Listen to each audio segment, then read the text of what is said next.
محمد یا رب صل بسم اللہ الرحمن الرحیم۔ آج انشاءاللہ میں سورہ یونس کا رکوع نمبر 4 اور 11ویں پارے کا رکوع نمبر 9 شروع کروں گا۔ حسب معمول مختصر لفظی ترجمہ، پھر گرامر کے ساتھ، پھر انشاءاللہ اس کی مختصر تفسیر۔ اعوذ باللہ من الشیطان الرجیم، بسم اللہ الرحمن الرحیم۔ قل، اے نبی کہہ دیجئے، من یرزقکم، کون ہے جو تمہیں رزق دیتا ہے، من السماء، آسمان سے، والارض، اور زمین سے، من اصل میں الگ تھا، من الگ تھا، کا معنی یا من یملک السمع، کون ہے جو سمع کا یعنی سماعت کا یعنی کان کا مالک ہے، سننے کا مالک ہے، والابصار، اور نگاہوں کا مالک ہے، ومن یخرج الحی، اور کون ہے جو زندہ کو نکالتا ہے، من المیت، مردہ سے، ویخرج المیت، اور مردہ کو نکالتا ہے، من الحی، زندہ سے، ومن یدبر الامر، اور کون ہے جو معاملات کی تدبیر کرتا ہے، فَسَيَقُولُونَ اللَّهُ، تو فوراً یہ لوگ کہیں گے، عن قریب کہیں گے اللہ، یعنی یہ سارے کام اللہ کرتا ہے۔ فَقُل، تو آپ ان سے کہہ دیجئے، أَفَلَا تَتَّقُونَ، تو تم ڈرتے کیوں نہیں ہو، تتقون، تم تقوی کیوں اختیار نہیں کرتے، تم برائیوں سے بچتے کیوں نہیں ہو۔ فَذَلِكُمُ اللَّهُ، پس یہ ہے اللہ، ذالکم کا معنی اشارہ ہاتھ سے، یہ ہے اللہ، ربکم، تمہارا رب، الحق، برحق رب ہے، فماذا، پس کیا چیز ہے، بعد الحق، کی حق کے بعد، الا الضلال، سوائے گمراہی کے، یہ حق کے بعد اب گمراہی کے سوا کیا رہ گیا، فانا، پس کہاں، تصرفون، صرف یصرف کا معنی پھیرنا، تصرفون، تم پھرائے جا رہے ہو، یعنی اللہ سے ہٹا کے تم کدھر کو چلائے جا رہے ہو۔ کذالک حقت کلمۃ ربک، اس طرح سے تیرے رب کا کلمہ حقت ثابت ہوتا ہے، علی الذین فسقوا، ان لوگوں پر جو فسق و فجور کرتے ہیں، جو حدود کو کراس کرتے ہیں، ان پر تیرے رب کا ایک کلمہ ثابت آ جاتا ہے۔ کون سا کلمہ، انہم لا یؤمنون، کہ وہ ایمان نہیں لے کر آتے، یعنی اللہ کی جو یہ بات ہے نا کہ ہر دھرم لوگ ایمان نہیں لے کر آئیں گے، اس طرح سے ہر دھرموں پر یہ اللہ کا کلمہ فٹ بیٹھتا ہے، صادق آتا ہے، اور ان پر ثابت ہو جاتا ہے کہ یہ لوگ ایمان نہیں لے کر آئیں گے، اس طرح سے جو پہلے اللہ نے بیان کیا کہ مانتے ہیں کہ سب کچھ اللہ کر رہا ہے، اس کے بعد بھی انکار کر رہے ہوتے ہیں۔ قل، اے نبی ان سے کہہ دیجئے، هل من شرکائکم، کیا ہیں تمہارے شرکا میں سے، یعنی تمہارے جھوٹے معبود جن کو تم نے اللہ کے ساتھ شریک کیا ہے، کیا ہے ان میں کوئی ایسا، من یبدأ الخلق، جو مخلوق کو یبدأ پہلی مرتبہ پیدا کرے، بدأ یبدأ کا معنی ابتدا کرنا، خلق مخلوق کو کہتے ہیں، کوئی ہے ایسا معبود ہے جس نے مخلوق کو فرسٹ ٹائم پیدا کیا ہو، پہلی مرتبہ پیدا کیا ہو، ثم، پھر اس کے بعد یعیدہ، وہ اس کو دوبارہ بھی پیدا کرے، کوئی ہے تمہارے معبودوں میں سے ایسا، اعاد یعید کا معنی لوٹانا۔ قل، اے نبی کہہ دیجئے، اللہ یبدأ الخلق، اللہ ہے جو خلق کو پہلی دفعہ بھی پیدا کرتا ہے، ثم یعیدہ، پھر وہی اس کو دوبارہ بھی پیدا کرے گا، فانا، پس کہاں تم، تؤفکون، افا کا یافیکو کا معنی بھی پھرائے جانا، تؤفکون، تم کہاں پھرائے جا رہے ہو، کہاں گھمائے جا رہے ہو، کس طرف کو تمہیں لے جایا جا رہا ہے۔ قل هل من شرکائکم، اے نبی ان سے کہہ دیجئے، کیا ہیں تمہارے شرکا میں سے، تمہارے جھوٹے معبودوں میں سے کوئی ایسا ہے، من، ایسا ہے کوئی، یہدی الی الحق، جو سیدھے راستے کی طرف رہنمائی کرتا ہو، انسانوں کو سیدھا راستہ دکھاتا ہو۔ قل اللہ یہدی للحق، آپ خود کہہ دیجئے کہ اللہ ہے جو سیدھا راستہ دکھاتا ہے، یہدی ہدایت دیتا ہے، گائیڈ کرتا ہے سیدھے راستے کی طرف۔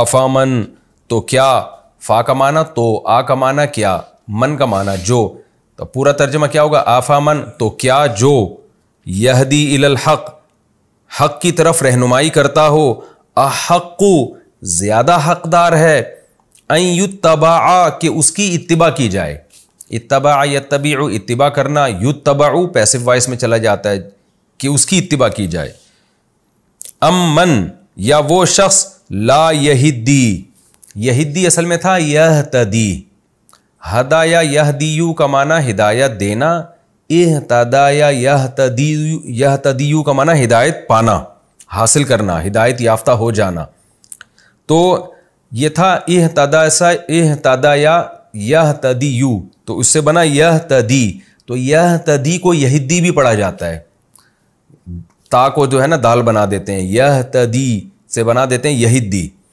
تو یہاں مطلب یہ اصل میں تھا یہدی۔ امن لا یہدی، یا وہ شخص جو خود ہدایت یافتہ نہیں ہے، الا یہ کہ ان یہدا، الا یہ کہ اس کو ہدایت دی جائے، یعنی جب تک اس کو ہدایت دی نہ جائے وہ خود ہدایت حاصل نہیں کر سکتا۔ اب پوری آیت کا دوبارہ آسان ترجمہ کر دیتا ہوں۔ آفامن یہدی الی الحق، بھلا وہ شخص یا وہ ذات جو حق کی طرف گائیڈ کرتا ہو، لوگوں کو گائیڈ کرتی ہو وہ ذات، احق ان یتبع، وہ زیادہ حقدار ہے کہ لوگ اس کو فالو کریں، امن لا یہدی، یا وہ زیادہ حقدار ہے وہ شخص لا یہدی جو خود ہدایت یافتہ نہیں ہے، الا ان یہدا، الا یہ کہ اس کو خود ہدایت دی جائے۔ جب تک اس کو کوئی دوسرا سیدھا راستہ نہ بتائے وہ خود سیدھے راستے پہ نہیں چل سکتا، تو وہ اس بات کے زیادہ حقدار ہے کہ لوگ اس کو فالو کریں، یا وہ ذات زیادہ حقدار ہے جو سیدھے راستے کی طرف لوگوں کی رہنمائی کرتا ہے۔ تفسیر میں انشاءاللہ اس کا مفہوم سمجھ میں آئے گا۔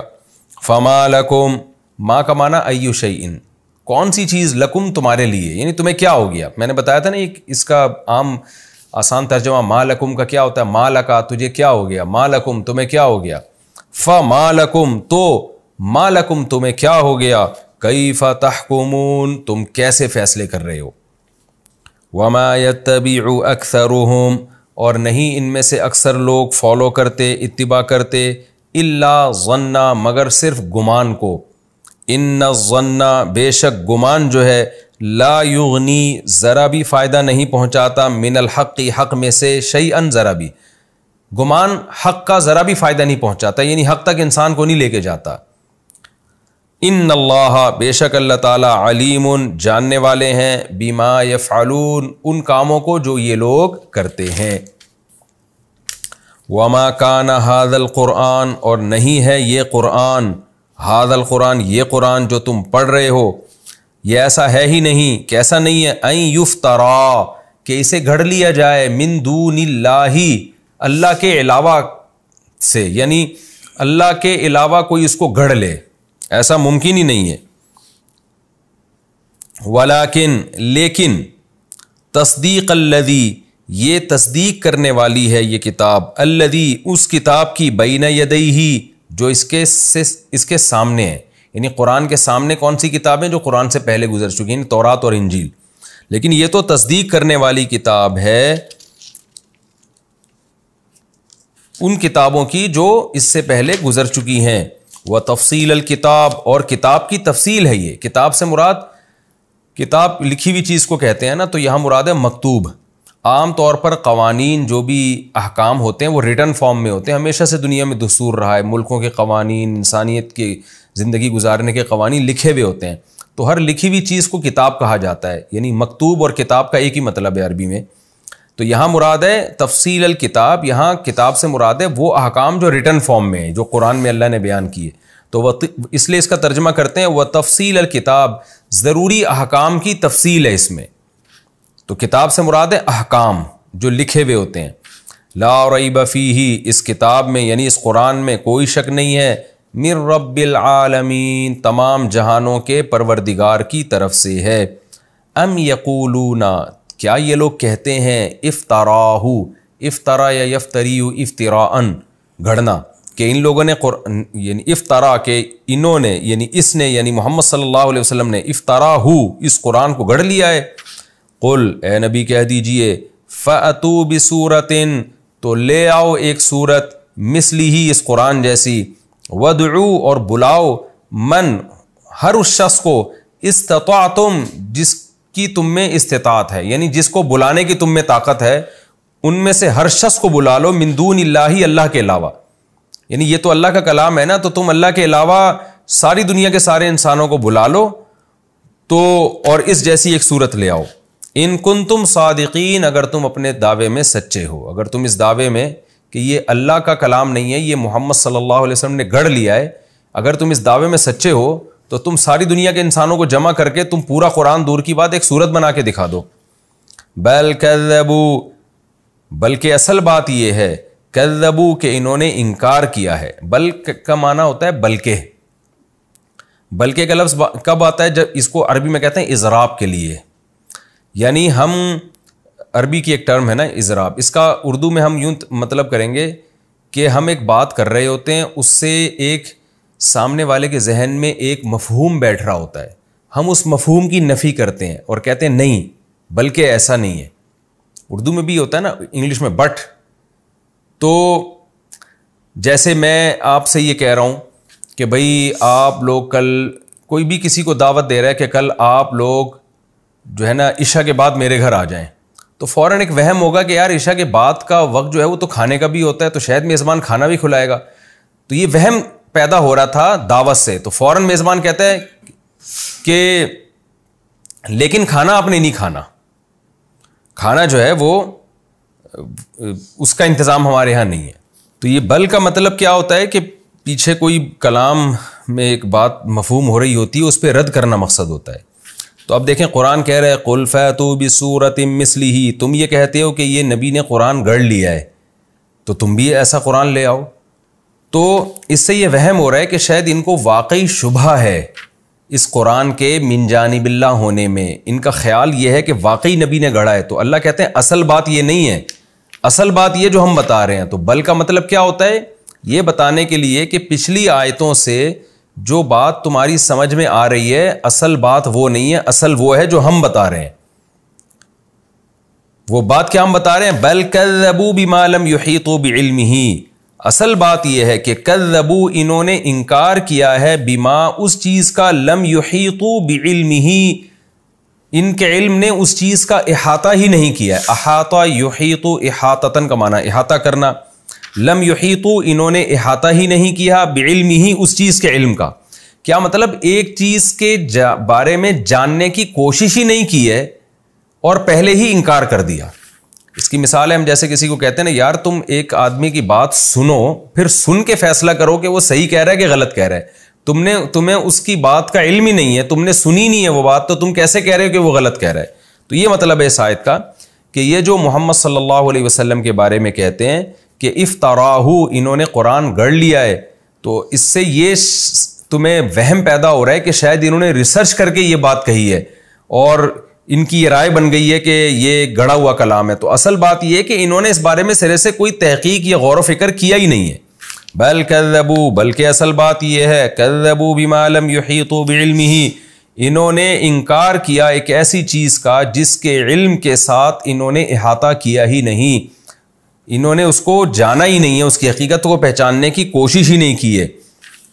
وَلَمَّا يَأْتِهِمْ تَأْوِيلُهُ، لما کا لفظ میں نے لیکچرز کے شروع میں جب گرامر پڑھا رہا تھا بتایا تھا نا، ایک ہوتا ہے لم یضرب، اس نے نہیں مارا، ایک ہے لما ضربا، اس ابھی تک نہیں مارا۔ تو لما یاتہم تاویلہ، اس قرآن کی تعویل ان کے پاس ابھی تک پہنچی نہیں ہے۔ تعویل انجام کو بھی کہتے ہیں عربی میں۔ کیا مطلب؟ اس قرآن کے انکار کا انجام، کہ یہ قرآن، اس کا انکار کرنے کی سزا کیا ملتی ہے، یہ کتنا بڑا جرم ہے، یہ ان تک پہنچی نہیں ہے یہ خبر، اس کی حقیقت۔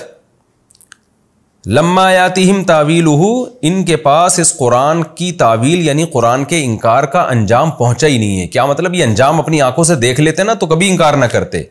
تو دو وجہ سے انسان انکار کرتا ہے، یا تو ایک چیز کی تحقیق ہی نہیں کرتا، یا اس کو یہ احساس ہی نہیں ہوتا کہ میں جو جرم کر رہا ہوں اس کی سزا کیا ملنے والی ہے۔ تو یہ دونوں کام ان کے پاس نہیں ہوئے، ایک یہ کہ انہوں نے تحقیق نہیں کی، دوسرا یہ کہ یہ انجام سے بے خبر ہیں۔ وَلَمَّا يَأْتِهِمْ تَأْوِيلُهُ، اور اب تک ان کے پاس اس کا انجام پہنچا ہی نہیں ہے۔ یہ تعویل وہ والی تعویل نہیں جس کو اردو میں ہم تعویل کہتے ہیں نا تعویلات کر رہے ہیں۔ كَذَلِكَ كَذَّبَ الَّذِينَ مِن قَبْلِهِمْ، اسی طرح انکار کیا تھا ان لوگوں نے جو ان سے پہلے گزرے ہیں۔ فَانظُرْ، اے مخاطب دیکھ، كَيْفَ كَانَ عَاقِبَةُ الظَّالِمِينَ، ظالمین کا انجام کیسا ہوا۔ وَمِنْهُمْ، اور ان میں سے بعض ایسے ہیں، مَن يُؤْمِنُ بِهِ، جو اس پر ایمان لائیں گے۔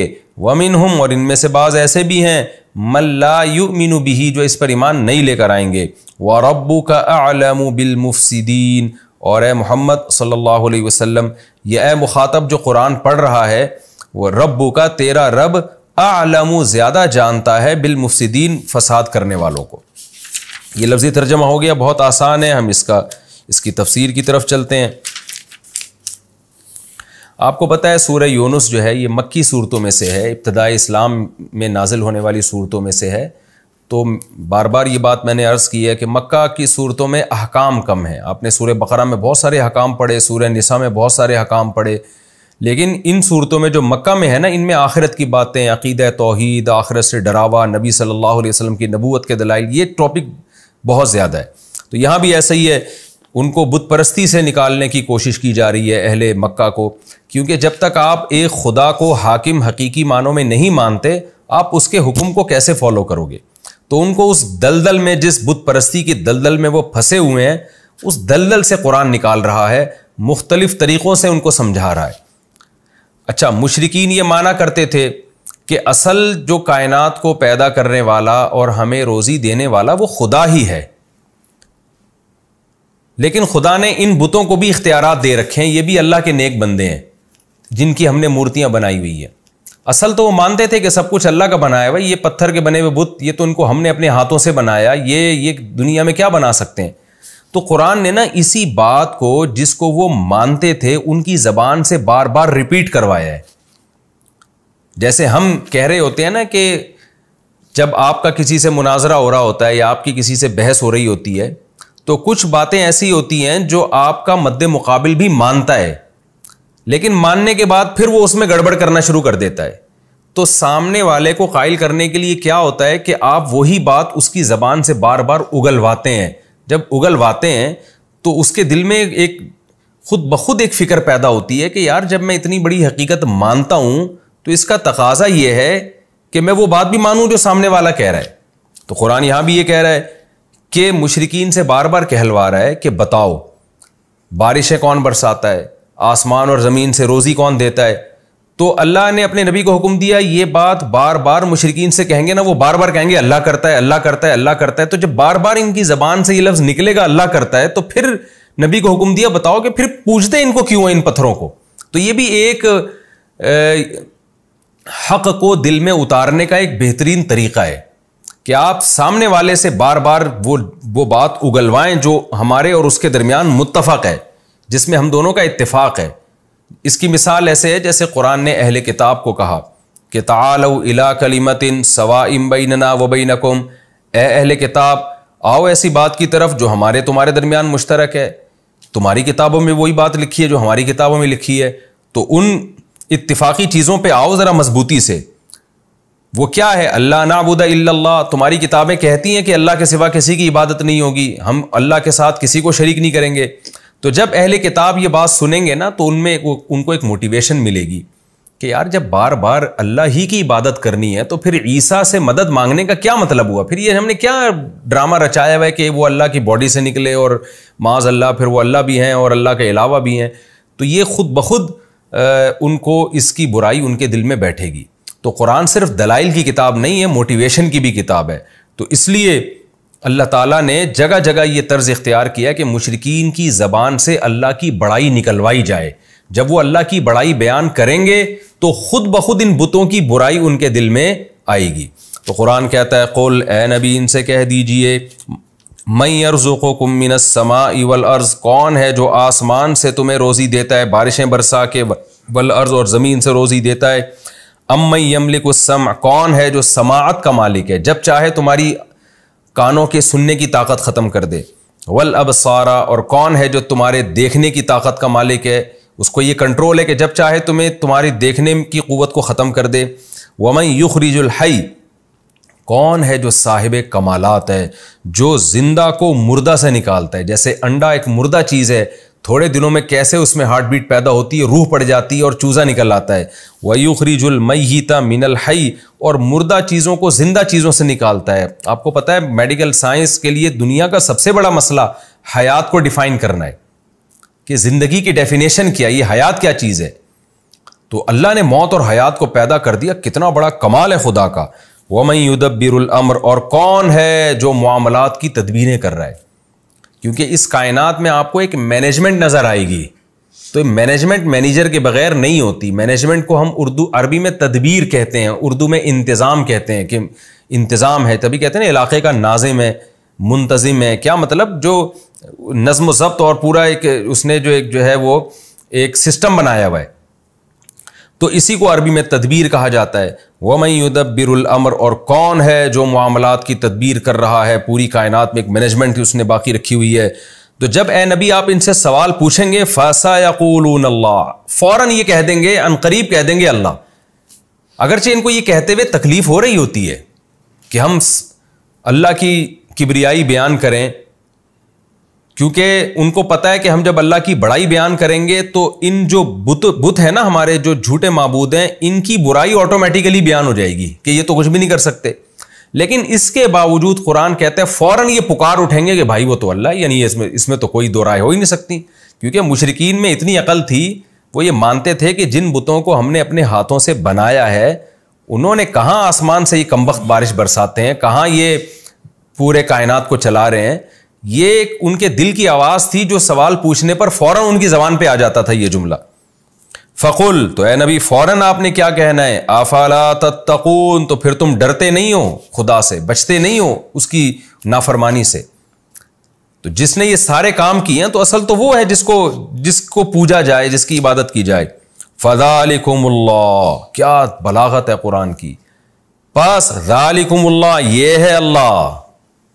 یعنی نبی سے کہا جا رہا ہے آپ ان سے کہیں کہ اللہ گویا ہاتھ کا اشارہ کر کے کہہ رہے ہیں کہ جو یہ سارے کام کرتا ہے نا، آسمان سے بارشیں برسا رہا ہے، زمین سے طرح طرح کی نباتات پیدا کر رہا ہے، اور ہر چیز کا مالک ہے، مردے کو زندہ سے، زندہ کو مردے سے نکال رہا ہے، اور پوری کائنات میں ایک مینجمنٹ کو برقرار رکھا ہوا ہے، جس کی یہ صفاتیں ذالکم اللہ، یہی تو اللہ ہے.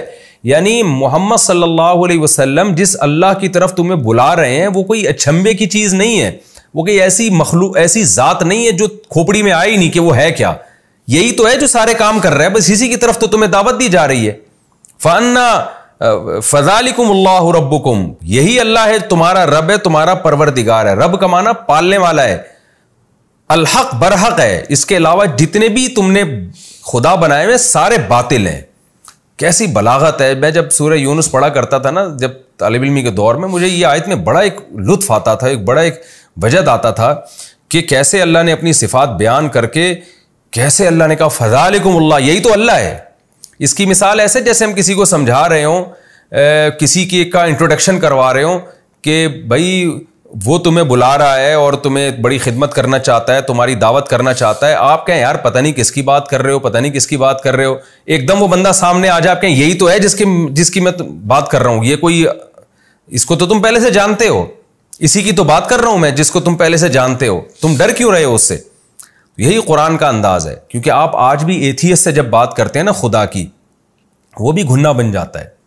جو خدا کے منکر ہیں نا وہ بھی کہتے ہیں پتہ نہیں کون سے گاڈ کی بات کر رہے ہو یار، تم ہے بھی کہ نہیں ہے، کہاں ہے وہ، نظر کیوں نہیں آتا. تو اللہ اپنی صفات بیان کرتا ہے کہ یہ سارے کام آٹومیٹیکلی خود بخود نہیں ہو سکتے.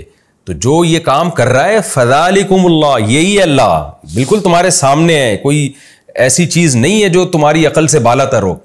اور اللہ ہے، اور ربکم، یہ پال رہا ہے تمہیں، صرف مالک نہیں ہے بلکہ تمہیں رزق بھی دے رہا ہے، تمہاری تربیت بھی کر رہا ہے. الحق، اور یہی برحق ہے. اس کے علاوہ جتنے جھوٹے خدا تم نے بنائے ہوئے ہیں وہ سارے باطل ہیں. فماذا بعد الحق الا الضلال، تو بتاؤ حق کے بعد اب گمراہی کے سوا کیا رہ گیا. یعنی اللہ کا انٹروڈکشن بھی آ گیا، تعارف بھی آ گیا، اور اس سے اللہ کا وجود بھی ثابت ہو گیا، اور اللہ کا ایک ہونا بھی ثابت ہو گیا کہ یہ سارے کام تو اکیلا اللہ کر رہا ہے. جن کو تم معبود بنا کے پوجتے ہو وہ تو کچھ بھی نہیں کر رہے. تو اللہ کا وجود بھی ثابت ہو گیا اور اللہ کا ایک ہونا بھی ثابت ہو گیا. تو اس حق کو اگر تم نہیں مانتے تو بتاؤ حق کے بعد گمراہی کے سوا کیا ہے. اس کا مطلب اس حق کو تم چھوڑو گے تو تم گمراہی کی طرف لے کے جا رہے ہو. یعنی یہ نہیں ہو سکتا کہ کوئی آدمی کہ میں تو نیوٹرل ہوں، میں نہ اللہ کو مانتا ہوں نہ میں نہیں مانتا، میں تو ویسی زندگی گزار رہا ہوں، میں مجھے کیوں گمراہ کہہ رہے ہو. نہ اللہ کہہ رہے ہیں جو حق کو نہیں مانتا تو وہ گمراہ ہے. جو حق کو نہیں مانتا تو اس کا مطلب وہ گمراہ ہے. فماذا بعد الحق، تو بتاؤ کیا چیز ہے حق کے بعد، الا الضلال، سوائے گمراہی کے. تو اب جو براڈ مائنڈڈ بننے والے لوگ ہیں نا، جو لبرل بنتے ہیں کہ جی ہم کسی ایک طرف نہیں جاتے، نہ ہم خدا کے وجود کو مانتے ہیں نہ انکار کرتے ہیں، اور ہم تو یعنی اعتدال والی رائے اختیار کرتے ہیں. تو اللہ کہتے ہیں نہ، ایک چیز کا حق ہونا ثابت ہو جائے نا تو اس پہ ڈٹ جاؤ. چاہے لوگ تمہیں فنڈامنٹلسٹ کہیں، لوگ تمہیں دقیانوس کہیں، لوگ تمہیں بنیاد پرست کہیں، کچھ بھی کہیں. کیونکہ اگر اس حق کو تم نہیں مانتے تو پھر بیچ کا کوئی دوسرا راستہ نہیں ہے. حق کے علاوہ سب کچھ گمراہ ہے, تو اس کے علاوہ کوئی رائے رکھو گے تو وہ گمراہی والی رائے کہلائے گی. تم پھر معتدل نہیں کہلاؤ گے بلکہ تم گمراہ کہلاؤ گے.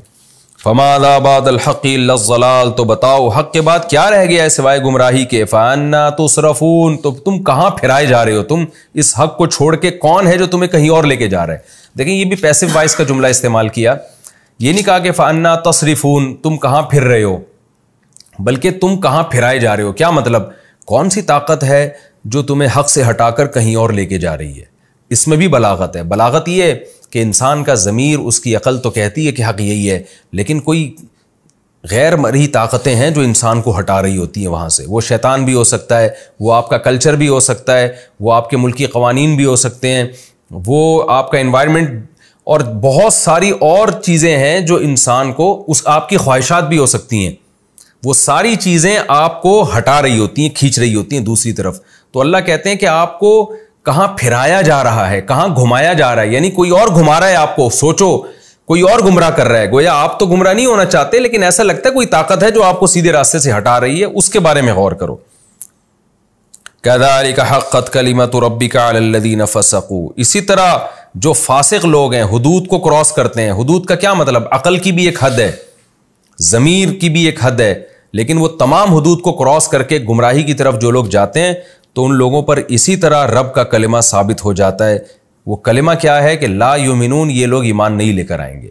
یہ کلمہ ان پر ثابت ہو جاتا ہے, اللہ کا کلمہ, کہ یہ ہٹ دھرم لوگ سب کچھ مان کے بھی کہ اس کائنات کو چلانے والا اللہ, پیدا کرنے والا اللہ, اس کے بعد بھی وہ گمراہی کا راستہ اختیار کرتے ہیں. تو دیکھو اس طرح سے اللہ کی بات ان پر ثابت ہو جاتی ہے. لیکن کن پر, جو حدود کو کراس کرتے ہیں. قل هل من شرکائکم من یبدأ الخلق ثم یعید, اے نبی ان سے کہہ دیجئے, مزید سوال پوچھیں کہ تمہارے جو معبود ہیں ان میں کوئی ایسا ہے جو مخلوق کو پہلی مرتبہ جس نے پیدا کیا ہو, ثم یعیدہ, پھر اس کو دوبارہ بھی پیدا کرے میدان حشر میں. تو فرسٹ ٹائم بھی نہ کسی نے پیدا کیا اور دوبارہ پیدا کرنا تو سوال ہی پیدا نہیں ہوتا. قل اللہ, آپ ان سے کہہ دیجئے اللہ ہی ہے, یبدأ الخلق, جو مخلوق کو پہلی دفعہ پیدا کرتا ہے, ثم یعیدہ, پھر دوبارہ بھی پیدا کرے گا. اچھا یہاں آپ ایک بلاغت کا نقطہ دیکھیں. جب پہلے سوالات کیے گئے تھے کہ جو کون ہے جو آسمان سے روزی برساتا ہے, کون ہے جو زندہ کو مردہ سے نکالتا ہے, تو قرآن نے کہا فوراً یہ کہیں گے فسیقولون اللہ, اللہ یہ کام کرتا ہے. لیکن یہاں پر کیا ہے, جب ان سے سوال پوچھا گیا کون ہے جس نے مخلوق کو پہلی دفعہ پیدا کیا اور دوبارہ بھی پیدا کرے گا, اب یہاں قرآن نے یہ نہیں کہا کہ فسیقولون اللہ, یہ فوراً کہیں گے اللہ. وجہ اس کی یہ تھی کہ دوبارہ پیدا کرنے کے یہ قائل نہیں تھے بہت سارے مشرکین. وہ کہتے تھے پہلی دفعہ تو اللہ نے پیدا کیا, دوبارہ نہیں کرے گا. تو اس لیے اللہ نے اپنی بات بھی آگے بڑھا دی کہ صرف فرسٹ ٹائم نہیں ہے, دوبارہ بھی میں پیدا کروں گا. تو اس لیے اللہ نے کہا کہ اے نبی آپ خود ان کو بتا دیں. اب یہاں یہ جواب نہیں دیں گے, اب آپ ان کو بتا دیں کہ جیسے فرسٹ ٹائم خدا نے پیدا کیا ہے, دوبارہ بھی اللہ ہی پیدا کرے گا. یہ جو تمہارے بت ہیں پتھر کے بنے ہوئے اور جو جھوٹے خدا ہیں, نہ انہوں نے مخلوق کو پہلی دفعہ پیدا کیا اور نہ یہ دوبارہ پیدا کرنے پر قدرت رکھتے ہیں. قل هل من شرکائکم من یبدأ الخلق, کہہ دیجئے تمہارے معبودوں میں کون ہے جو فرسٹ ٹائم مخلوق کو پیدا کرتا ہے, ثم یعیدہ, پھر دوبارہ پیدا کرے گا.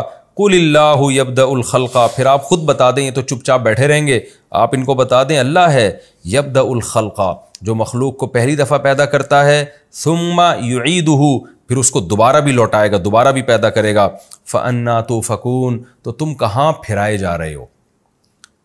دوسری دفعہ چلو پیدا کرنے کے قائل نہیں, لیکن فرسٹ ٹائم تو مانتے ہو نا اللہ نے پیدا کیا, تو اس اللہ کو چھوڑ کر کن جھوٹے خداؤں کے پیچھے لگے ہوئے ہو.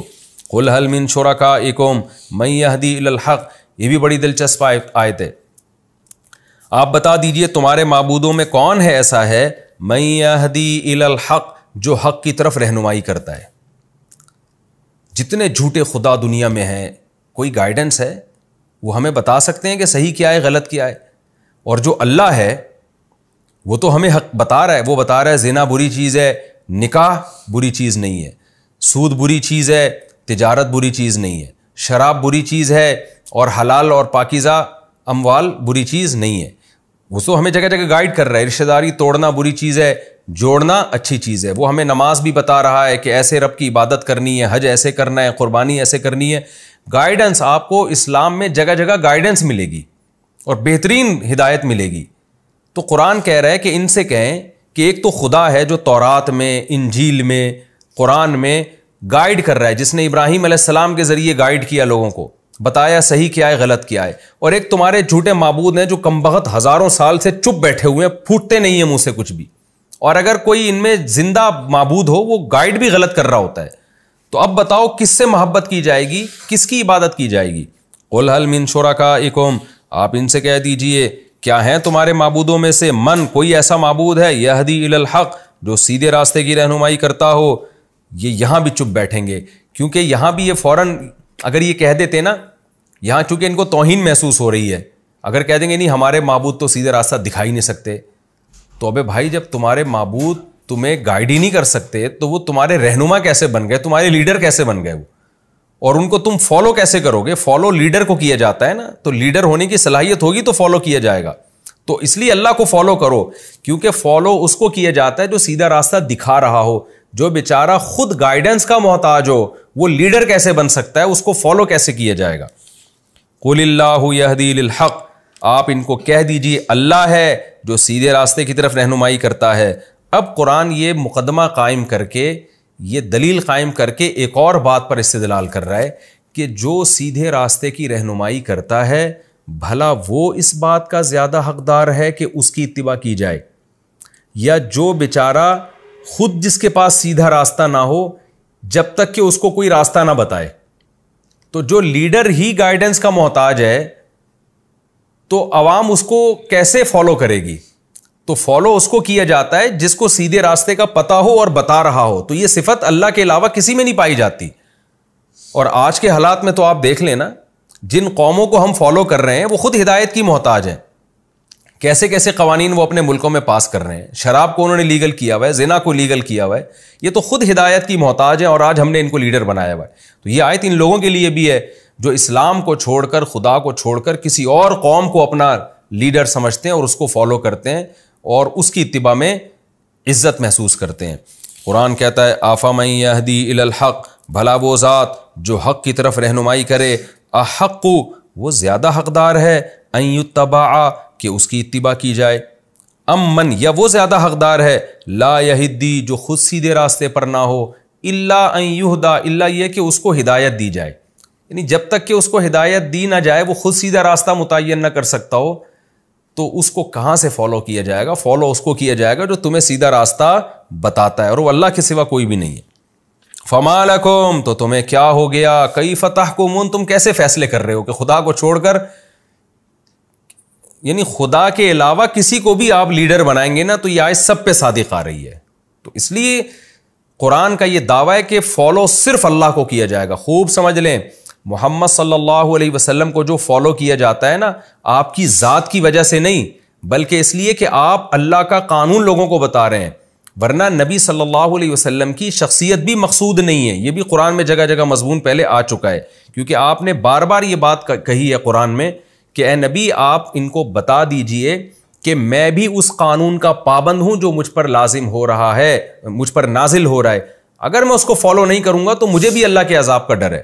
تو اس سے پتہ چلتا ہے ہم جو نبی کو فالو کرتے ہیں اس لیے کہ نبی اللہ کے حکام ہمیں بتاتے ہیں، وہ اللہ کی مرضی کے خلاف نہیں چلاتے. ورنہ اصل مقصد جو اسلام کا دعویٰ ہے صرف اور صرف اور صرف اللہ ہی ہے جو اس قابل ہے کہ اس کی اتباع کی جائے. اللہ کے علاوہ کوئی قابل اتباع نہیں ہے. وما يتبع اکثرهم الا ظنا، ان میں سے اکثر لوگ گمان کو فالو کرتے ہیں، دلیل کو فالو نہیں کرتے. گمان کیا ہے کہ کسی بابے نے، بزرگ نے کہہ دیا کہ یہ معبود ہے، اس کو فالو کرو، کسی نے کوئی قانون سازی کر کے دے دی، کوئی اس کو فالو کر رہا ہے. میں یہ ظن کی بحث پچھلے لیکچروں میں بہت ڈیٹیل سے بتا چکا ہوں کہ قرآن میں جو ظن کا لفظ ہے کتنے معنوں میں استعمال ہوتا ہے. تو یہاں جب ظن ہے نا، اس سے وہ ظن مراد ہے جس ظن کے پیچھے کوئی دلیل نہ ہو. ظن اور گمان کی دو قسمیں، ایک ظن وہ جو ناشی یعنی دلیل ہوتا ہے، اس کے پیچھے کوئی نہ کوئی دلیل ہوتی ہے، اور ایک وہ ظن ہوتا ہے جو اٹکل پچو، وہ ہوائی باتیں، فلاں سے سن لیا، جیسے آج کل ہے نا کالی بلی آگے سے گزر گئی تو یہ ہو جاتا ہے، کوا بیٹھ گیا تو یہ ہو جاتا ہے، جو فضول قسم کی چیزیں جن کے نہ کچھ سر نہ پیر. تو اللہ کہتے ہیں یہ لوگ بھی زیادہ تر ظن ہی کو فالو کر رہے ہیں، اور خدا کو جس کے برحق ہونے کے بے شمار دلائل ہیں اس کو فالو نہیں کر رہے, تو گمان کو فالو کر رہے ہیں. ان الظن لا یغنی من الحق شیئا, تو اس طرح کے جو ظن ہیں جن کی کوئی پیچھے دلیل نہیں ہوتی, یہ حق کا ذرا بھی فائدہ نہیں پہنچاتے, اس سے انسان کبھی بھی حق تک نہیں پہنچ سکتا. ان اللہ علیم بما یفعلون, جو کچھ یہ لوگ کر رہے ہیں اللہ اس سے باخبر ہے. وما کان ھذا القرآن ان یفترى من دون اللہ, اور یہ قرآن بھی ایسا نہیں ہے کہ اللہ کے سوا, اللہ کے علاوہ سے گھڑ دیا جائے اس کو, یعنی اللہ کے علاوہ کسی مخلوق کے ذریعے اس کو گھڑ کے لوگوں کے سامنے لا کے پیش کر دیا جائے, کوئی شاعر ہو جو یہ کلام پیش کر دے, ایسا بھی نہیں ہے. ولیکن تصدیق الذی بین یدی, کیونکہ نبی جب یہ قرآن پڑھتے تھے نا تو بلاغت تو اس میں بلا کی ہے, یہ عجیب آیتیں, مشرکین بڑے ہل جاتے تھے اندر سے. قرآن کہتا تھا من یرزقکم من السماء والارض, کون ہے جس نے آسمان اور زمین سے تمہیں رزق دیا, کون ہے جو تمہیں سیدھا راستہ دکھاتا ہے, تو لیڈر تو وہی ہو سکتا ہے جو سیدھا راستہ دکھائے. تو مشرکین کے ذہن میں ایک وہم آ سکتا تھا, وسوسہ آ سکتا تھا, اور ہر دھرمی میں بھی یہ بات کہتے تھے کہ محمد صلی اللہ علیہ وسلم نے کلام گھڑ لیا ہے اپنی طرف سے, بڑا زبردست خوبصورت کلام کرتے ہیں, ہمارے سامنے دلائل کے انبار لگاتے ہیں, تو یہ بڑے بہترین شاعر ہیں, بڑی بلاغت ہے ان کے کلام میں, گھڑ لیا انہوں نے. تو قرآن اس کا بھی جواب دے رہا ہے کہ یہ شیطان تمہیں خدا کے کلام سے ہٹا رہا ہے, اللہ تم سے کلام کر رہا ہے, باتیں کر رہا ہے, تمہیں سمجھا رہا ہے, اور تم اب جب تمہارے پاس دلائل سے جواب نہیں ہے تو تم کیا کہتے ہو, یہ اللہ کا نہیں, محمد صلی اللہ علیہ وسلم کا کلام ہے. قرآن کہتا ہے ایسا نہیں ہے, یہ قرآن ایسا نہیں ہے کہ اللہ کے علاوہ سے گھڑ لیا گیا ہو. ولیکن تصدیق الذی, یہ تو تصدیق کر رہا ہے ان کتابوں کی جو اس سے پہلے گزر چکی ہیں. گڑی ہوئی بات ہمیشہ نہیں ہوتی ہے, پچھلوں کی نقل نہیں ہوتی وہ. تو تورات کا بھی یہی مضمون ہے, انجیل کا بھی یہی مضمون ہے, اور قرآن کا بھی یہی مضمون ہے.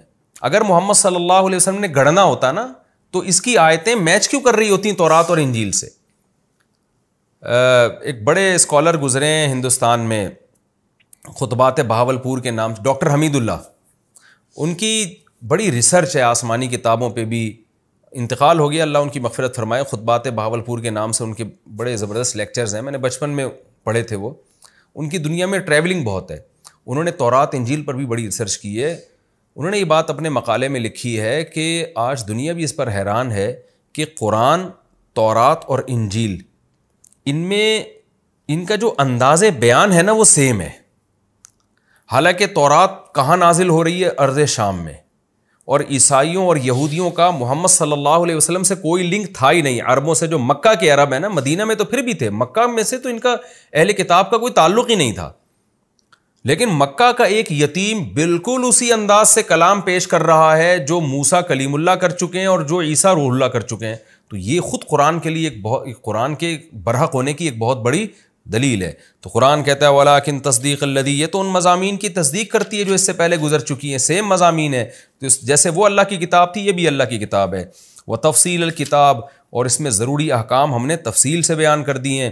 لا ریب فیہ, اس کے اللہ کی طرف سے ہونے میں کوئی شک نہیں ہے. من رب العالمین, رب العالمین کی طرف سے ہے. ام یقولون افترا, کیا یہ لوگ کہتے ہیں کہ اللہ نبی نے یہ کلام گھڑ لیا ہے. قل فاتوا بسورۃ مثلہ, اے نبی ان سے کہہ دیجئے تم بھی اس جیسی کوئی صورت بنا کے لے آؤ. گھڑنے پر تو کوئی تم پہ پابندی نہیں ہے نا, تم بھی ایسا کلام بنا کے لے آؤ, لوگ متاثر ہوں گے, تم بھی جھوٹی نبوت کا دعویٰ کر دو. وادعوا من استطعتم, اور تمہارا تو دعویٰ محمد صلی اللہ علیہ وسلم نے اکیلے بنا لیا ہے.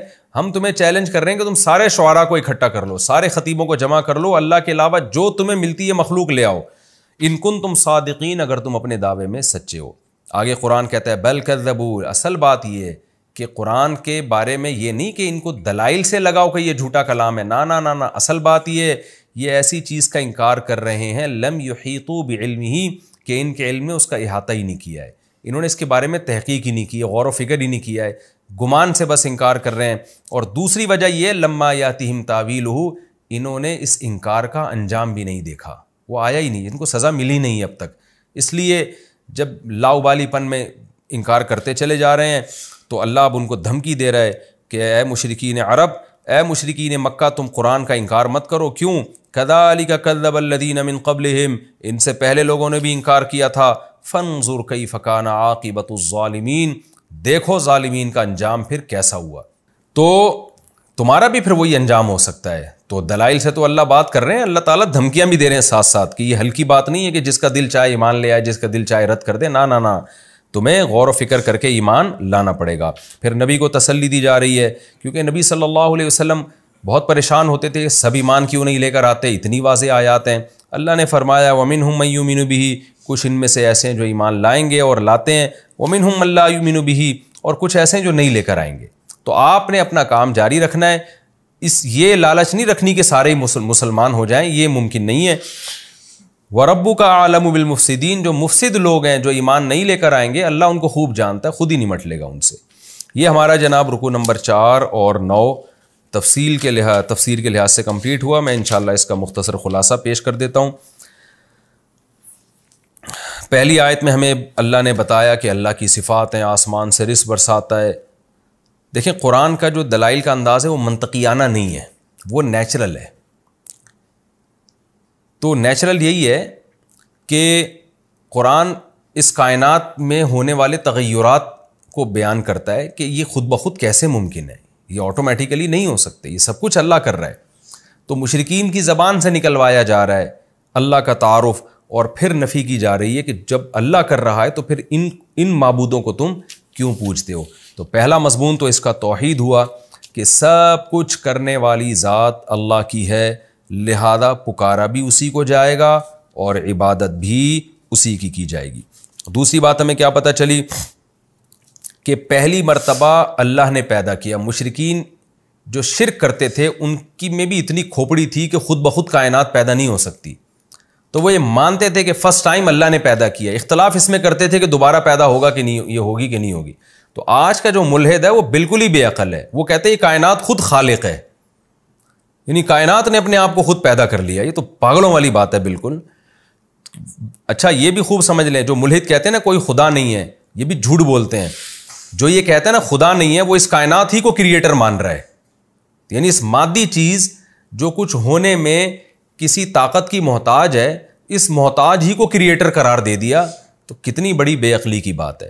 تو اللہ نے ان آیتوں میں بتایا کہ فرسٹ ٹائم بھی وہ پیدا کرتا ہے، دوبارہ بھی وہی پیدا کرے گا۔ اور تیسری بات، ہم فالو کس کو کریں، اس کا بھی ان آیتوں میں اللہ نے جواب دیا کہ آفامن یہدی الی الحق احق ان یتبع امن لا یہدی الا ان یہدی۔ یہ آیت تو رٹا لگا کے یاد کر لیں، یہ آج مغربی کلچر پہ بہت صادق آتی ہے۔ مشرکین مکہ کسی کلچر کو فالو نہیں کرتے تھے، مشرکین مکہ اپنے ہی باپ دادا کے گڑے ہوئے مذہبی غلط نظریات کو فالو کرتے تھے۔ اس پہ قرآن نے یہ کہا کہ جو خود ہدایت کا محتاج ہو اس کو فالو کیا جائے گا، یا جو ہدایت دیتا ہو اس کو فالو کیا جائے گا۔ آج بھی یہ بات دنیا پہ صادق آتی ہے کہ دنیا میں مجھے بتاؤ قرآن کے علاوہ یا اللہ کے علاوہ جس نے قرآن میں آیتیں نازل کی، آپ کو ہدایت ملے گی کہاں؟ جو مغربی ممالک جو اپنے آپ کو اتنے بڑے فنٹر سمجھتے ہیں، دنیا کی ذہین ترین اور تہذیب یافتہ قومیں سمجھتی ہیں، وہ خود اپنے ہاتھوں سے بنائے ہوئے قوانین سے پریشان ہیں۔ ان کا سسٹم کیسا تباہ و برباد ہو رہا ہے، وہاں پہ کس قسم کے بیہودہ قوانین وہاں رائج ہو رہے ہیں۔ یعنی جو چیز ان کی قوم میں شامل ہو جائے نا، کلچر کا حصہ بن جائے، وہی قانون بن کے اسمبلیوں میں پاس ہو جاتی ہے۔ تو جو برائی معاشرے میں پھیل جائے گی وہ قانون بن کے پاس ہو جائے گی۔ تو اس سے تو پتہ چلتا ہے وہ تو خود گائیڈنس کے محتاج ہیں، اور ہماری جو ینگ جنریشن ہے وہ فالو ان کو کر رہی ہے۔ تو اس لیے میرے بھائی فالو صرف اللہ ہی کو کیا جائے گا، کیونکہ آپ قرآن کے الحم سے لے کے والناس تک اگر احکام دیکھیں تو آپ کو نیچر کے قریب نظر آئیں گے۔ قرآن صفائی کی تعلیم دے رہا ہے، وَثِيَابَكَ فَطَهِّرْ، اپنے کپڑوں کو پاک رکھیے۔ یا ایھا النبی کلوا من الطیبات واعملوا صالحا، کہ کھاؤ بھی پاکیزہ اور عمل بھی پاکیزہ ہو۔ تو ہر چیز میں پاکیزگی جھلک رہی ہے، اس میں طہارت جھلک رہی ہے۔ تو اس لیے یہ 2 اور 2 4 کی طرح ہے کہ یورپ کے پاس، اہل مغرب اقوام کے پاس، ان لوگوں کے پاس ہدایت نہیں ہے۔ تو اللہ کہہ رہا ہے بھلا جس کے پاس خود ہدایت نہ ہو وہ اس بات کے زیادہ لائق ہے کہ اس کو فالو کرو، یا جو خود لوگوں کو ہدایت دے رہے جیسے کہ اللہ۔ تو ظاہر ہے اللہ کے علاوہ ہمارے پاس کوئی نہیں ہے جس کو ہم فالو کریں۔ اب اللہ نے ہمیں بتایا کہ میرے احکام تمہیں نبی بتائیں گے، لہذا نبی جیسا کر رہے ہیں اور جیسا کہہ رہے ہیں اس کو فالو کرتے چلے جاؤ۔ تو ہم نبی کی اتباع جو کرتے ہیں اس لیے تاکہ ہم اللہ کی اتباع کر سکیں۔ اور وما یتبع اکثرهم الا ظنا، اس میں ہر باطل کی جو بیس ہے وہ یہی ہوتی ہے اس کے تحت علماء نے لکھا ہے کہ آج کل جو لوگوں کے سیاسی تبصرے یا اوٹ پٹانگ تبصرے جن کی کوئی دلیل ہی نہیں ہوتی، ان کے پاس کوئی معلومات ہی نہیں ہوتی، اور بیٹھ کے آپ دیکھیں نا 4 آدمی جمع ہوں گے تو چاروں پھینکنا شروع کر دیتے ہیں، وہ یہ کر رہا ہے، وہ یوں کر رہا ہے، وہ غلط ہے، وہ صحیح ہے، کسی کے پاس کوئی اوتھینٹک بات نہیں ہوتی، کوئی دلیل نہیں ہوتی. تو یہ ہر باطل کے پیچھے یہی فلسفہ ہوتا ہے، بغیر تحقیق کے، بغیر دلیل کے بات کرنا. تو مشرکین عرب بھی اسی بیس پہ برباد ہوئے. اور پھر ان آیتوں میں ہمیں یہ بھی بتایا گیا کہ قرآن اللہ کا کلام ہے، اس کی بلاغت ایسی ہے. اس پر میں بہت ڈیٹیل سے سورہ بقرہ میں بات کر چکا ہوں کہ یہ جو قرآن بار بار دعویٰ کرتا ہے کہ اس جیسا کلام نہیں لا سکتے، اس کا مطلب کیا ہے. اس میں پہلے لمبی چوڑی بحث کر چکا ہوں، دوبارہ اس کو ریپیٹ نہیں کروں گا. تو خلاصہ یہی کہ بلاغت میں اس جیسا کلام عرب عاجز آ گئے، کوئی کسی نے جھوٹا کلام بھی پیش کرنے کی کوشش نہیں کی، ان کو پتہ تھا کہ یہ ممکن نہیں ہے ہمارے لیے. تو اس سے قرآن کی صداقت کا بھی پتہ چلتا ہے. ہمارا یہ رکوع کمپلیٹ ہوا. انشاءاللہ ہم اگلے ایپیسوڈ میں سورہ یونس کا رکوع نمبر 5 اور 11ویں پارے کا رکوع نمبر 10 انشاءاللہ ہم شروع کریں گے. اللہ تعالیٰ سمجھنے کی، عمل کی توفیق عطا فرمائے. وما علینا الا البلاغ.